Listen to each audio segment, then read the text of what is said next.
Extension requests are discretionary and not guaranteed, and will be determined by the California Transportation Commission at their June meeting.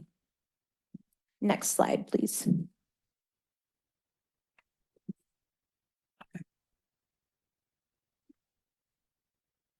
So the segment 10 and 11 project has secured just around 84 million in funding for pre-construction and construction activities.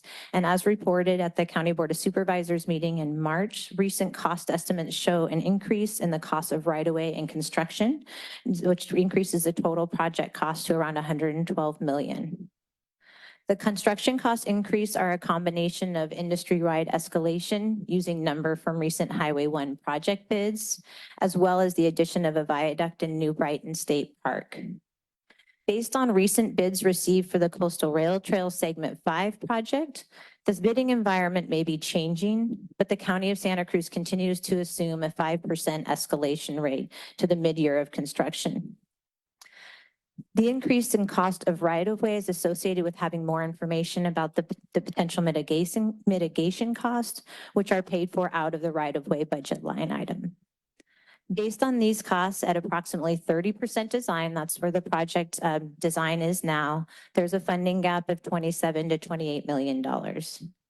Cost estimates will be updated again at 65% design in late 2025 or early 2026, depending when the county enters into a Caltrans baseline agreement and requests an allocation for final design.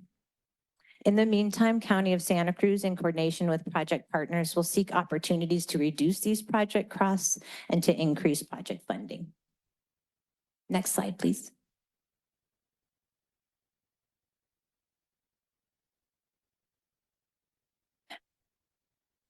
A little bit about some cost reduction strategies.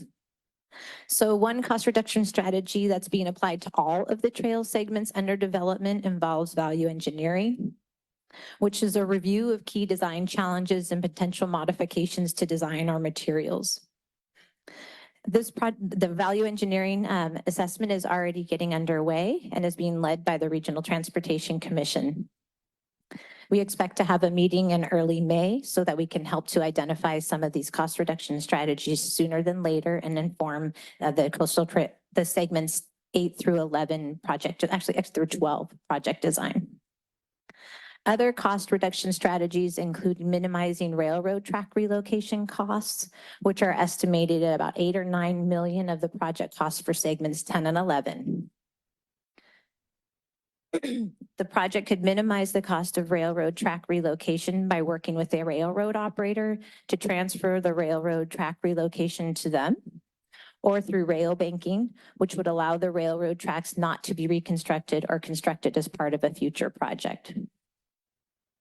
Another cost reduction strategy would be to consider a project scope change that could include, but not limited to, reducing the number of trail miles constructed as part of the project. RTC staff does not recommend this approach because the full project benefits of constructing the continuous bicycle and pedestrian corridor wouldn't be realized. Another cost reducing strategy could be to pursue the different trail alignment. And like as mentioned earlier, this can include pursuing the optional first phase that could be constructed with currently programmed funds that would be subject to approval of the California Transportation Commission and would only be feasible should the RTC complete the rail banking process. Another option to pursue a trail alignment could be to look for alignments that routes portions of the trail on existing roadways.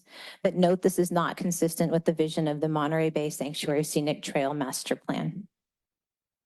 As mentioned before, any scope change would require approval from the California Transportation Commission.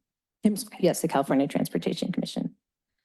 Staff at RTC is recommending that the RTC direct staff to work with the County of Santa Cruz on the value, the engineering analysis to reduce those costs for segment 10 and 11, as well as to direct staff to negotiate necessary agreements with the railroad operator for relocation of the track to accommodate the ultimate trail configuration at their cost to the extent feasible.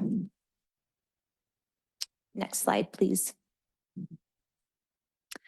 So RTC staff in coordination with the County of Santa Cruz is already seeking additional funds for the coastal trail projects, including segments 10 and 11. To fill the funding gap for construction and mitigation, additional funds would need to be secured by late 2026 or early 2027 to ensure sufficient funding is available to bid the project for construction. So this gives us about 2 years to secure additional funding. It's also important to note that cost estimates will be updated between now and then as the project becomes more refined and there is more certainty about the economic environment in which the project will be bid. Some of the funding opportunities that RTC is currently pursuing are listed on this slide. RTC staff submitted a federal raise grant application. The total submitted was $19.5 million for coastal rail trail segments 8 through 12, with $8.5 million identified for segments 10 and 11. RTC is also considering submitting an application to a new federal active transportation improvement program, which applications are due in June 2024. And we've also submitted an earmark request for fiscal year 24-25 for coastal rail trail projects. And we will continue to investigate other funding opportunities.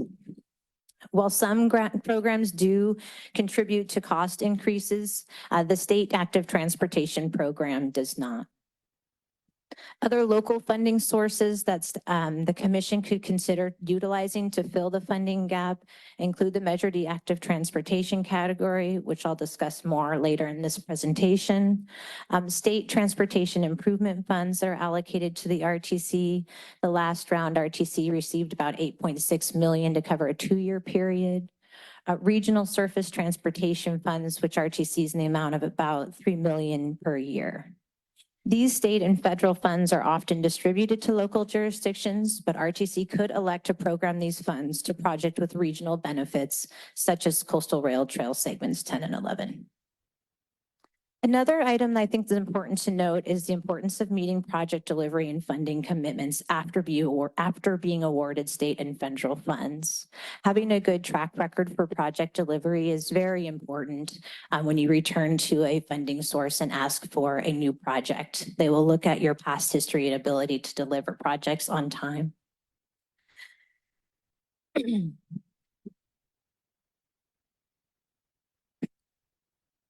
So RTC staff recommends that the RTC direct staff to continue to pursue additional funding sources for coastal rail trail segments 10 and 11, and to commit to fully funding the project with a combination of state and federal and local funding sources. Next slide, please.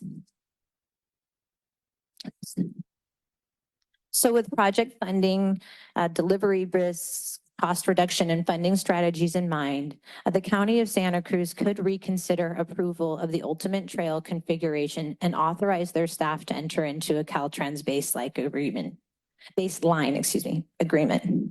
RTC understands that the County of Santa Cruz may discuss this item later this month with the County Board of Supervisors. RTC could also consider the option of requesting that the California Transportation Commission transfer state active transportation funds from the County of Santa Cruz to the RTC. This would provide the RTC with administration of the grant funds and project approvals. Should RTC pursue this option, there could be costs to RTC, and RTC would need to work with the County of Santa Cruz as well as the California Transportation Commission to assign the grant funds awarded to the RTC. Or the RTC could consider a future action item to program Measure D active transportation funds to the segment 10 and 11 project if needed when project cost estimates are updated at a future phase.